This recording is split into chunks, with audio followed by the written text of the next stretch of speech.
This is a News 12 special report. I'm Dave Roush. City officials continue their preparations for Hurricane Sandy. Right now, Mayor Bloomberg is at the Office of Emergency Management on Cadman Plaza in Brooklyn to update New Yorkers with the latest. We're going to take you there now. He just stepped to the podium. We'll join his feed. Yeah, it is. Thank you. Okay, you're hearing right now from Mayor Bloomberg at the Office of Emergency Management in Brooklyn. Just to highlight a couple of things he said regarding Hurricane Sandy as it makes its way toward the New York region, briefing New Yorkers on what they need to know. He started off by talking about the Department of Health. There are 21 hospitals that are sitting in low-lying areas around the city. They've canceled elective operations and procedures and moving anybody in those hospitals and facilities who are on a ventilator to another facility by 5 p.m. on Sunday so that any sort of power outage will not affect those folks. No evacuations ordered by Mayor Bloomberg at this point in time. He says that could change. They're expecting this to be a slow pileup of water as the storm surge moves into the area, not a sudden push of water as you would expect with something coming on shore with hurricane-force winds. Now, as far as shelters, they're encouraging folks who live in those low-lying Zone A areas to stay with friends or relatives. Smart thing to do. Get out of the area, and you do have an opportunity to stay at one of 65 shelters across New York City. We can link you up to a map of those at news12.com so you can see where those are. Those 65 shelters are located in public schools around the borough, and you can find out more about that on the web. They will be opening starting on Sunday at 9 a.m. Sunday, 9 a.m., the city's hurricane shelters in public schools do open up. If you need help getting to one of those, the city asks you to call 311. No decision yet on public schools. Of course, 1.1 million students, over 75,000 employees in the Department of Education wanting to know what's going on. On Monday, they said they will not make a decision, the mayor says, until Sunday afternoon on whether to keep schools open. City offices are open. City employees expected to report as scheduled at this point. East River Ferry service, according to Mayor Bloomberg, will be shut down Sunday afternoon until further notice. They expect waters to be heavy and rough, and so any East River Ferry service shuts down tomorrow. There may be delays on the Staten Island ferry, but it is expected to continue running.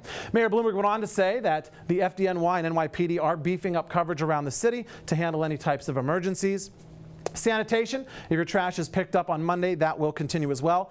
All parks are closing at 5 o'clock on Sunday. No activities or events after 2 p.m.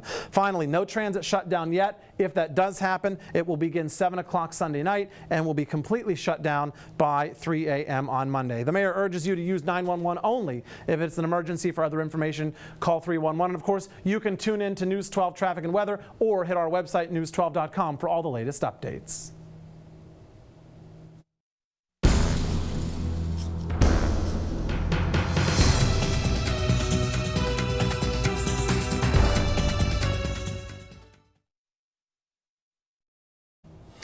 Now on 12, we've got our eye on Sandy as the storm continues its path towards Brooklyn.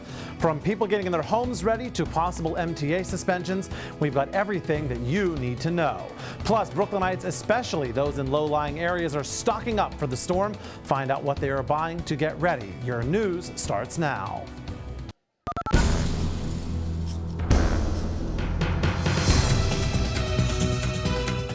Thanks for joining us. I'm Dave Roush. The worst of Sandy is not expected to hit New York City until Monday evening. But as Mayor Bloomberg explained during a press conference Saturday, officials are still being cautious. The biggest unknown here is the storm surge, which on Monday night, which could be a record, and places, parts of Queens and Brooklyn and the Bronx that are low, and Battery Park is very low. And here's what we know so far. As far as school closures are concerned, no decision will be made until late Sunday. City officials, however, are expected to come to work as scheduled on Monday morning. All city parks will be shut down as of 5 p.m. on Sunday, and there will be no events after 2 p.m. Hospitals and chronic care facilities will transfer patients who are on ventilators by 5 p.m. on Sunday. Those are hospitals that lie in Zone A along the water. And police and highway patrol will be on extended hours beginning Sunday night. And finally, Finally, East River ferry service will be shut down Sunday at 5 p.m., though the Staten Island ferry will remain open until further notice. The mayor warning it could be subject to disruptions from the weather. The Office of Emergency Management is closely monitoring Sandy from their headquarters at Cadman Plaza.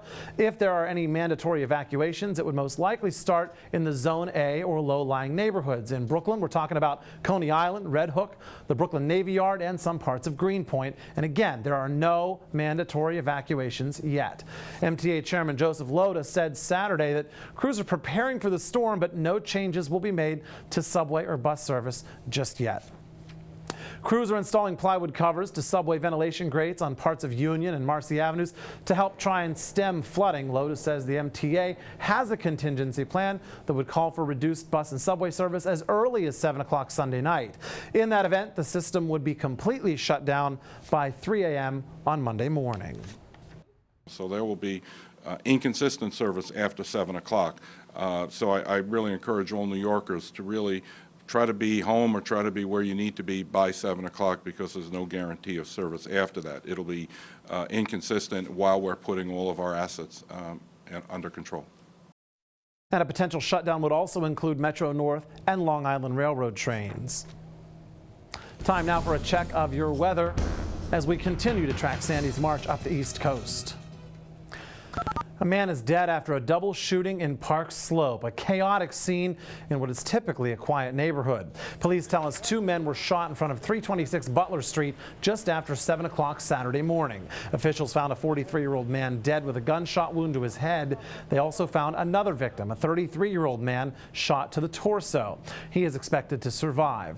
We spoke with a neighbor who says he didn't know the victims personally, but heard from one of the witnesses that one of those victims was supposed to have a birthday soon.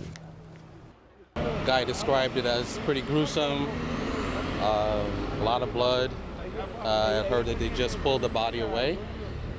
It's a shocking story.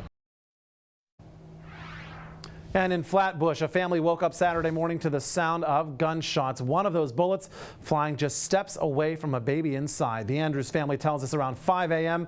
she was just about to take a nap after giving the family dog an early morning walk when they heard multiple gunshots at the front door of their apartment. 2 bullets made it all the way through their door to the hallway wall that leads to the master bedroom, just steps away from an infant.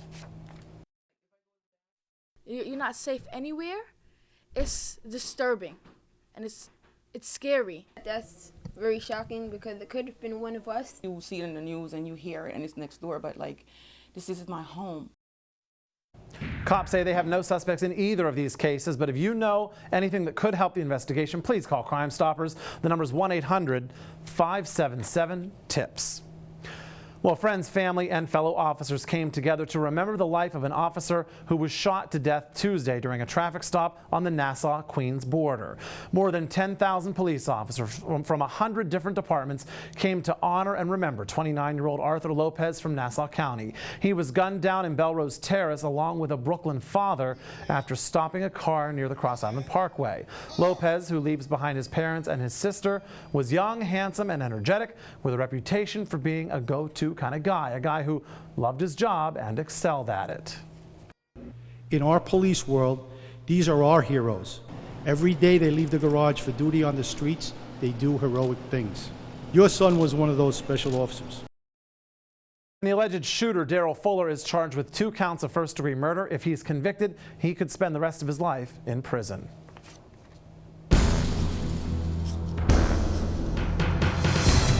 And we continue to track Hurricane Sandy now as we look at your hyper-local forecast for Brooklyn. People in these low-lying areas are getting their boats out of harm's way. Some people got up as early as 7 in the morning to go to the Sheep's Head Bay Yacht Club and move those valuable boats. Here on the Jersey Shore, stores and restaurants are boarding up. New Jersey has already declared a state of emergency and ordered mandatory evacuations of vulnerable coastal areas. Residents in the storm's path are being told to prepare for several days without power, and many of those folks are listening. It comes right up the coast and then hits exactly into New Jersey, so it's kind of scary. And check out this picture from one of our partners at CNN. This was taken in Clinton, Connecticut, and it kind of speaks for itself. Irene is crossed off and Sandy is written in along with the words, "Not again." Connecticut is one of at least 8 states that have declared a state of emergency. Now, 23-20, and based on those games, we can expect 2 more close games, Dave, on Sunday in the NFL. and with the weather doing what it's doing, no better day to curl up at home with some Sunday football. Sounds pretty good to me, for sure. That's my plan after I get off work. All right, thanks so much, Nick. I'm Dave Roush, and you're watching News 12 Brooklyn. Coming up, we've got our eye on Sandy as the storm continues its path toward Brooklyn. From home preparations to possible MTA service suspensions, we've got everything you need to know. And remember our question of the day, are you changing your Halloween plans because of Sandy? Answer on our website, news12.com, or channel 612 on Optimum TV. Now on 12, we've got our eye on Sandy as the storm continues its march toward the Bronx. From home preparations now underway to potential MTA suspensions, we've got everything you need to know. The news starts right now.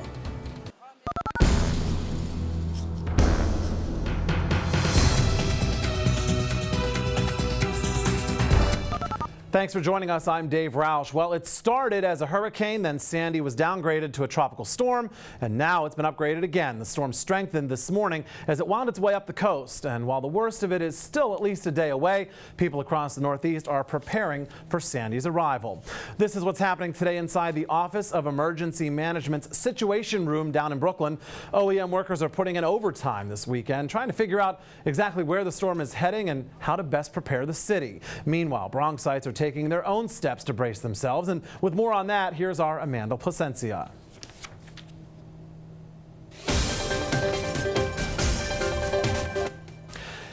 And we've got a developing story to tell you about now. Police have made an arrest in the murder of a 1-month-old Bronx baby and her mother. 21-year-old Eligio Lind of East Harlem is now facing 2 counts each of murder, manslaughter, and arson. We're told Lind is the father of the child and was the mother's boyfriend. Police say 32-year-old Luisa Rodriguez was stabbed multiple times inside her 4th-floor apartment Thursday night. Investigators believe someone started a fire to cover that stabbing. Rodriguez's newborn baby was also found in the apartment. An eyewitness says a firefighter desperately tried to revive the child, but the attempt was unsuccessful. Not only is the intersection of 163rd Street, Southern Boulevard, and Hunts Point one of the busiest intersections in the borough, but it is also one of the most dangerous in the city. Now, one community board's attempt to change that label has been denied. Thanks, Rich. And although Mother Nature isn't usually very political, there is a chance that Hurricane Sandy could both derail President Obama and Mitt Romney's campaigns for a period of time. Romney and Vice President Joe Biden have canceled weekend events in Virginia. Travel plans for everyone involved may be disrupted depending on Sandy's path, and the president may have to focus more on emergency management than campaigning if the storm wreaks the predicted havoc along the East Coast. Taking a look now at Sandy's wrath, the storm passed by Florida yesterday. This is video of damage in and around Hallandale Beach in Florida. And this is what it looked like off the coast of North Carolina this morning. Over the past several days, more than 40 people have died in the Caribbean as a result of the storm. And over on the Jersey Shore, stores and restaurants are boarding up. New Jersey has already declared a state of emergency and has also ordered mandatory evacuations of vulnerable coastal areas.